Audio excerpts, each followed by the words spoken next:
Hello and welcome to Nexium on Trial, a resumption of the podcast from the Albany Times-Union, looking at the legal travails of Nexium, the shadowy organization based here in the Capital Region, and its leader Keith Raniere, who remains in federal custody awaiting sentencing after his conviction 2 months ago, a little bit more than 2 months ago, which was the last time that we recorded one of these podcasts. I'm Casey Seiler, the managing editor of the Times-Union. I am joined by Rob Gavin, our Cops and Courts reporter, and Brendan Lyons, our investigations editor and Capitol Bureau chief. Gentlemen, thanks very much for joining me.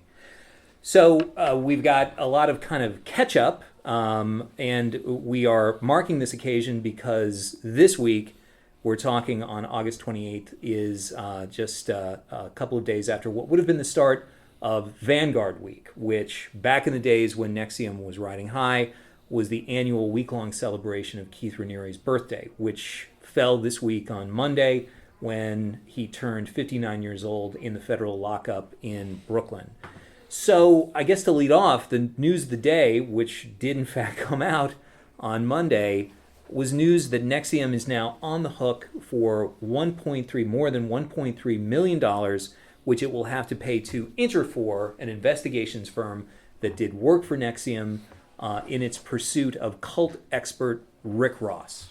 I think that this was sort of a victory against Nexium in favor of an entity that, at least according to Ross, had done its bidding. They were part and parcel to their efforts to dig up dirt on Rick Ross, and when we spoke to him this week, he felt there could not be a lesser deserving party to get this money than Interfor. But Nexium made an agreement with Interfor when they hired him. Interfor makes everyone they do business with sign an agreement, so that basically if you get sued, if there's any kind of legal trouble, it's on you, not us. If we get sued for doing what you want us to do and we have properly informed Correct. you of what we are going to do, you are going to keep us whole. Correct, We won't be held liable for anything that we do on your behalf. And what happened was sort of halfway through the middle of this,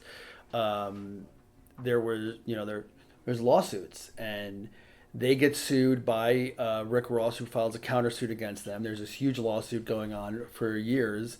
And they end up actually paying about $165,000 worth of legal bills on behalf of Interfor. And then they change law firms, and they're like, oh, well, you know what? You went too far. We're not going to pay this anymore. And what's kind of amazing is for the first 8 or 9 years, they were claiming that, oh, well, we weren't supportive of you going after Rick Ross.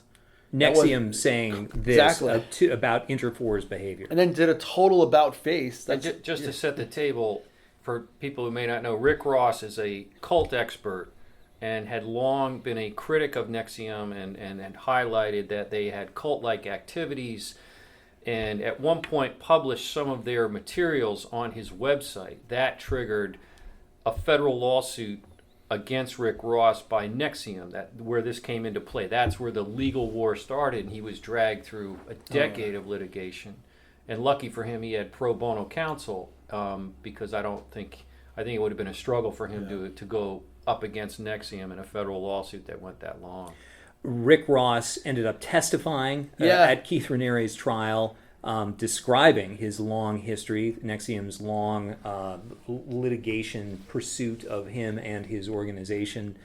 I guess the question to you, Rob Gavin, and to Brendan as well, is anybody ever going to be able, as Interfor, ever going to be able to collect from Nexium? Because it's still a very open question as to what remains of the corporate structure of Nexium. Immediately after the verdict, you did a story looking kind of at Nexium's operations, the kind of how much of the superstructure is left, and it was really hard to tell if it still has an operating board, who in fact is kind of paying the bills, who's paying the rent on its many real estate holdings, many of which are the subject of forfeiture actions by the federal government. So yeah, I mean, when I spoke to Rick Ross at the end of that trial, I asked him that question too, like what's left of this organization?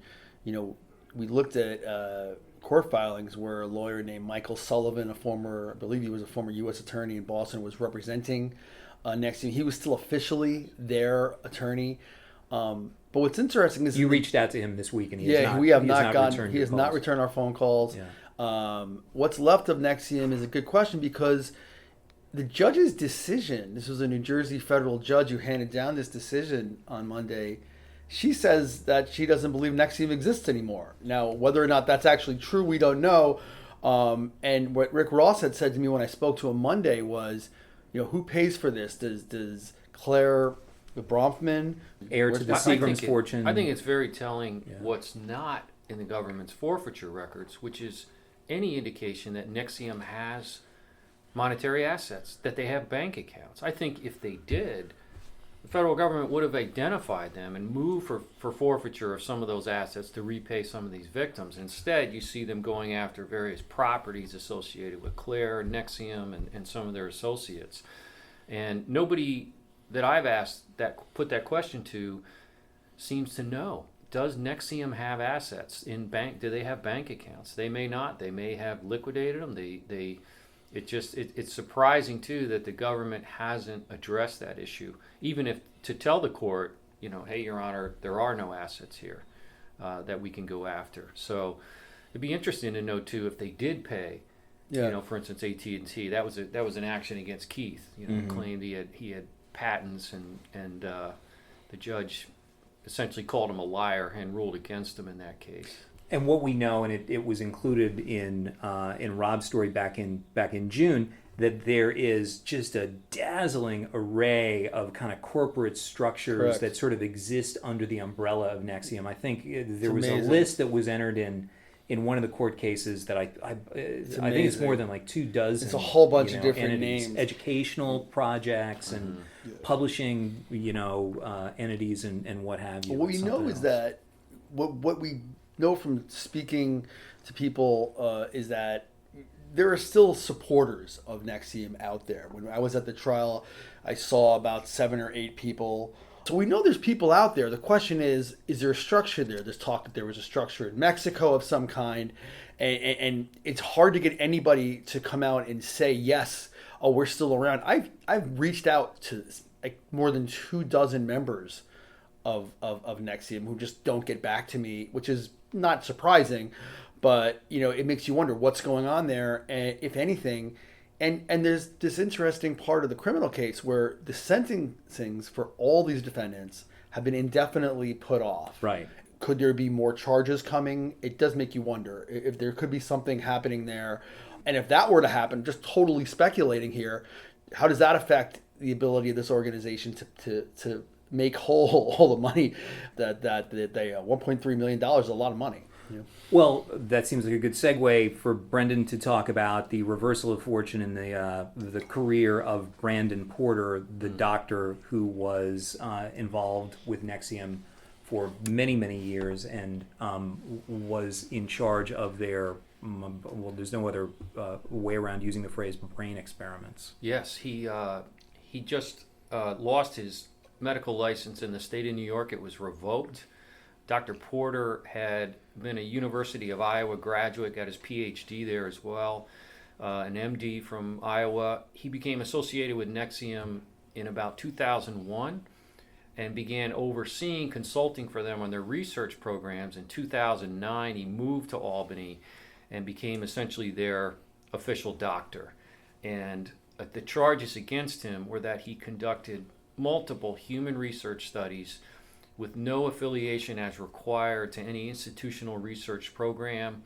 He did research on Tourette syndrome. He did human brain experiments that seemed to have no real research direction to them.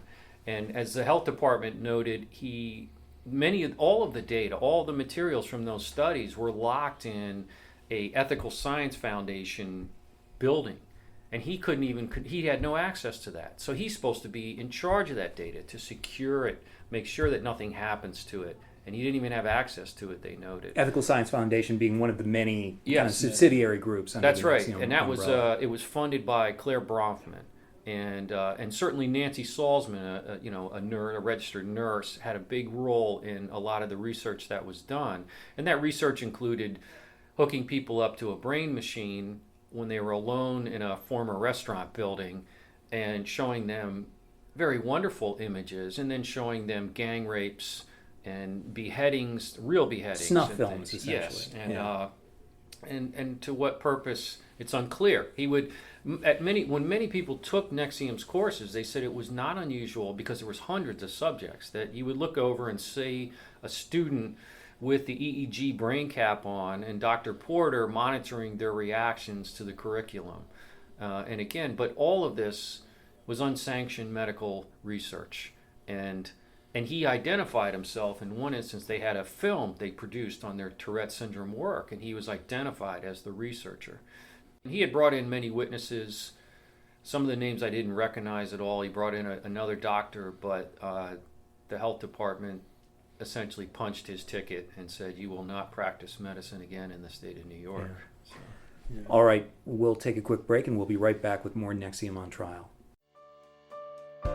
This summer is the 10th anniversary of a period in New York's history that most state lawmakers and political insiders wish they could forget. The plot that unfolded at the Capitol was stranger than fiction and featured a cast of characters destined for jail cells. From the Times-Union, it's the Capitol Confidential podcast's Tales from the Coup series. Listen now and subscribe wherever you download podcasts. So many of those who took guilty pleas before, we've mentioned Claire Bronfman, also the actress Allison Mack, and Kathy Russell, who was a bookkeeper for Nexium, have gone back to the judge in the trial and asked for the lifting of some of their home detention requirements. Claire Bronfman's, I think, is the most interesting. Definitely. Claire Bronfman, who did have a home in Clifton Park, but she got an apartment in Manhattan around the time she was charged. And based on her bail conditions, she's, allowed about 5 hours a week to do shopping, maybe go to the gym over 3 days. She asked the judge through her attorney, to relieve that, to let her out of that, have a curfew. And one of the reasons she gave for wanting to be able to leave the house was so that she could get a high school equivalency diploma. She can continue to study for that. She's 40 years old. 40, yeah. I think we've previously reported that she never went past the 10th grade. Right. Yeah, and it's interesting because here's someone who was on their executive board, someone who's considered a higher up. She clearly was able to go right through the curriculum of Nexium and become this high-ranking figure, the director of operations there, and she doesn't have a high school diploma. And it came out during the trial, during the testimony of a former attorney for her father, that who of course was Edgar Bronfman, the Seagram's billionaire. It came out that she had a very sort of naive view of politics and the world and how things came out. And he would explain to her in emails we saw how some of the things she thought just weren't so. And well, certainly her meteoric rise in Nexium to the director of operations had a little to do with the fact that she had tens of millions of dollars that Keith was burning through. Such a cynic, Brendan. That's true. And Such there's a part cynic. that came out where there's testimony in emails where he says to her, she's like, "What can I give you to like help out, in return for him helping her?" And he says, "A lifetime of slavery, or a lifetime as my servant," which, as you know, is a subject Keith knows very well. Obviously, DOS being the master slave group, which he had. So the judge told Claire, "Yes, you can take the high school equivalency test, judge, yes. but I'm not going to lift the restrictions Correct. on your home detention," which essentially says you've got 5 hours Yeah. out of the house And over that the course of a week. posture really made me pause and wonder, is that a signal from the judge that, by the way, you're going to be sentenced to prison, as opposed to home detention, which I'm sure they're hoping for a sentence that's somewhere between home detention and supervised release for 3 years. It'll be interesting to see, because I think this judge may say to these co-defendants of Keith Raniere, "You enabled this." Correct. And horrible things were done, and there are real victims here. This is a judge, remember we talked about it, who at one point appeared to wipe away a tear listening to the testimony. So I think for Claire, that is a bad sign. And I'll tell you know, too, when you've met all you haven't, as far as we know, haven't had any hiccups in your release conditions, and you ask for a little more, and he says no. And it's been interesting because there was early on Lauren Salzman, who's the daughter of Nancy Salzman, who was really the biggest turncoat witness. And we had Mark Vicente, who Lauren Salzman. Lauren was the biggest Salzman, yeah. witness, yes. Who she's the daughter of Nancy Salzman, who was Nexium's president. And the only co-defendant to testify. She's the only co-defendant to testify, and she gave devastating testimony against Keith Raniere. Her and Mark Vicente were the two people, part of the government's quote-unquote inner circle of Raniere, who testified. But Lauren Salzman really just sank him with a lot of the details about DOS, a lot of the details about his cruelty to her, and it brought a lot of sort of just little anecdotes in about Keith Raniere. His cowardice when the Mexican police arrived at the door. She's there when he gets arrested. Bounced into a closet. So she really was able to I thought, delivered devastating testimony. And when she asked in early July to go visit, or maybe in late June, to go visit, to have an exception so she could go help her grandparents out, or her grandfather or grandmother out with health reasons, the judge said no. And I was like, wow. And that's someone who he had stood up for and defended from being questioned by Mark Agnifilo during the questioning, because he thought he went too harsh and that she was a quote-unquote broken person. And the fact that he wasn't letting her go for that, it was kind of surprising. It showed you, wow, maybe he's going to take a real hard line. He also did not allow her mother to have a relaxed bail status. But then he did allow Kathy Russell, who faces lesser charges. She pled guilty, I should say, to lesser charges. He did allow her to go to Florida for a long weekend to a family funeral. Right. And then Allison Mack, this is kind of interesting. Allison Mack, she needed new ID. Her license was going to expire, so he's allowing her to go get a new license. To have access to her passport, so she can go get a new and I think it's driver's license. It's interesting just to look at this, and I made mention of this in the story the other day. This is an organization where Keith Raniere wanted members of DOS to hold national office and have millions of members around the world, this global reach. And now look at them. They're begging a judge to get a driver's license, a high school equivalency diploma to leave their homes. I mean, it's to say how the mighty have fallen would be putting it real mildly. I wouldn't be shocked if you see their sentencing memorandums, initially at least, filed under seal. I mean, they may not stay that way. I'm sure we and other organizations would move, but I think they're going to make a pitch, playing every card they can, from, medical issues to emotional disturbance now, or something to try to alleviate any criminal penalties. It's really interesting with Allison Mack, too, because we all heard, everything we heard from defense and from what was expected is a lot of people expected Allison Mack to testify for the government. Maybe they felt they didn't need her at that point, but maybe she gave information that helped the government out. But it's a real question of what kind of deal is she going to get? How much leniency, if any, will she get? We know what Lauren Salzman did. We know Lauren Salzman delivered the goods when it came to testifying. We know unindicted co-conspirators like Mark Vicente went out there and did that. But with Allison Mack, it's kind of like, well, what would she have said? She's the only one with a cooperation agreement. Yeah. So the others didn't testify, so they won't receive Correct. credit. They'll only receive credit for their acceptance of responsibility and pleading guilty. But some of the allocutions arguably fell short of heartfelt apology for all the damage they've done. The allocutions in open court when they made their pleas. When they pleaded guilty. Yeah. Some of them very, very generic. I thought so. Yeah. I thought, they needed to be a little more. And by the time you get to sentencing, and if you then try to say to the judge, "I'm so sorry," there's a good chance the federal judge has already made up his mind. He's going to listen to you, but he's going to say too little, too late. I think he has a very little patience for this group. I think he's been through a lot. He's sat through every day of the trial, obviously, and just the sort of look of disgust at times. I mean, there was a lot of evidence that came out. We're talking about people being burned, people being tortured, people people being at the age of 15 having sex with adults. I think he was appalled. So I don't expect him to be particularly lenient based on what I've seen. If you guys, you've watched a lot of these federal cases, if you were to estimate when you think at least Ranieri's sentencing would fall, do you think it would be before or after the first of the new year? Oh, I'd say after, for sure. I mean, we don't have a date. That's what I said earlier, that when sentencings get adjourned, they'll put a control date on it. They'll say, okay, we're going to move it to January 2nd, and then they keep kicking it. And that, honestly, when his sentencing was originally scheduled for September 25th or something, I did not expect it to be then. I never thought it would be then.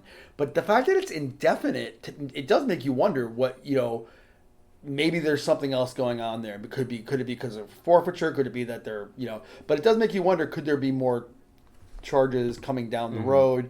I have heard from people that there could be more charges coming. Their investigation is still ongoing in Brooklyn. And obviously, that there could be charges in Albany filed because we had charges kicked up here, which were dismissed in Brooklyn. And you're specifically referring to sexual exploitation. Yeah, sexual exploitation and child pornography charges that were basically dropped in the Eastern District case because it was determined that the proper venue for those charges was in the Northern District, which includes the capital. But then they were underlying acts of racketeering. So So we have the makings of a wager here, maybe a beer. yeah. Because I think they'll sentence him before the end of the year, because I think the prosecution, or at least the judge too, will not want some technical flaw in waiting too long to sentence someone, to give some grounds for appeal or something along those lines. And as far as the Albany charges, my prediction is that the U.S. Attorney's Office will wait and see what Ranieri is sentenced to. And if he gets life, which he could, or a sentence that's equivalent to life at his age of 59 years old, I don't think you'll see him prosecuted in the Northern District, because then they run the risk that a witness who testifies here undermines testimony from the earlier case, opening the door for an appeal of the earlier conviction in some sort. So I think they will say, look, if we can't do anything to him that's going to do anything more in terms of punishment. They'll just close that book and walk away. I think. So only if he got the only crazy reason you would do short it, I mean, the reason you would do it if you are the Northern District would be, well, there's always, everybody wants to be part of the success. It takes away a little bit of the stigma of, hey, this is your backyard and you didn't do anything about it for years. Yeah. But it also shows that in the event, unexpectedly, that Keith Raniere would have somehow get out of the charges, you wouldn't appeal the case in Brooklyn, hey, you're dead to rights here on this charge and we'll hit you on that. That would be it. But Brendan brings up a good point. I mean, you want to make sure you'd like to think both districts would get together and figure out. But everything I've heard is that about the Eastern District is that if you are expecting that crew to just say we're done with Keith Raniere and company, my understanding is they're not. Yeah. But we'll see what happens, obviously. So as we noted, the original sentencing date after the guilty verdict was third week in September. Whether coincidentally or not, the media's interest in NXIVM is, of course, still bubbling, as evidenced this recording of this podcast. But also, there are two books coming out in the third week of September, or at least scheduled to come out. One by Tony Natale, who was a longtime girlfriend of Keith Raniere's, who then got into a very contentious legal ongoing dispute with NXIVM for more than a decade, and that's co-written with Chet Hardin, who was a Metroland reporter in Alt Weekly here in the Capital Region, now unfortunately defunct. He wrote several stories about NXIVM. That book is called The Program: Inside the Mind of Keith Raniere and the Rise and Fall of NXIVM. And also another book from Sarah Edmondson, who was in the Master Slave Organization. And she ran the Vancouver outfit. Chapter of NXIVM. Yeah. And she, in fact, was one of those women who were branded as part of their membership in DOS. Her book is called Scarred: The True Story of How I Escaped NXIVM, the Cult That Bound My Life. In addition to that, there's also a Lifetime TV movie that is going to be coming out next month, starring Peter Fasinelli. From the Twilight series. So Yes. the guy who played a vampire in the Twilight series is now going to play the Vanguard, Keith Raniere. And it's interesting to look at the trailer. They mention a V week, which was the Vanguard week. They have a woman, an actress named Sarah Fletcher, who looks a lot like Allison Mack. They actually made Fasinelli resembles Raniere in it, and it'll be interesting to see how these things go. As Brendan knows from the past coverage of the Chris Porco case, sometimes these movies go to Lifetime, and you sit there and you say, "What is this? Is this anything like the case we Well, I know?" understand Brad Right. Pitt's playing my role. Yeah. Can't be that far. I thought he was playing me, so this is how. We should know the Lifetime movie is based on Catherine Oxenberg's Correct. book about her attempt to extricate her daughter India from NXIVM. So that's all stuff to look forward to. And well, thanks very much for taking part in this discussion, Rob Gavin and Brendan Lyons. I look forward to stories in the future. And thank you very much for listening. And remember, listeners, you are now holding the marker on the beer bet between Brendan and Rob. I'm Casey Seiler of the Times-Union. You've been listening to NXIVM on Trial. We very much like to thank Jeff Anderson and Associates for supporting the Times-Union's coverage of the case against Keith Raniere and NXIVM. And once again, as always, I'd like to thank David Lombardo, our podcast whisperer. Thanks very much. I'm sure we will be at this table having a discussion about Keith Raniere and NXIVM in the very near future.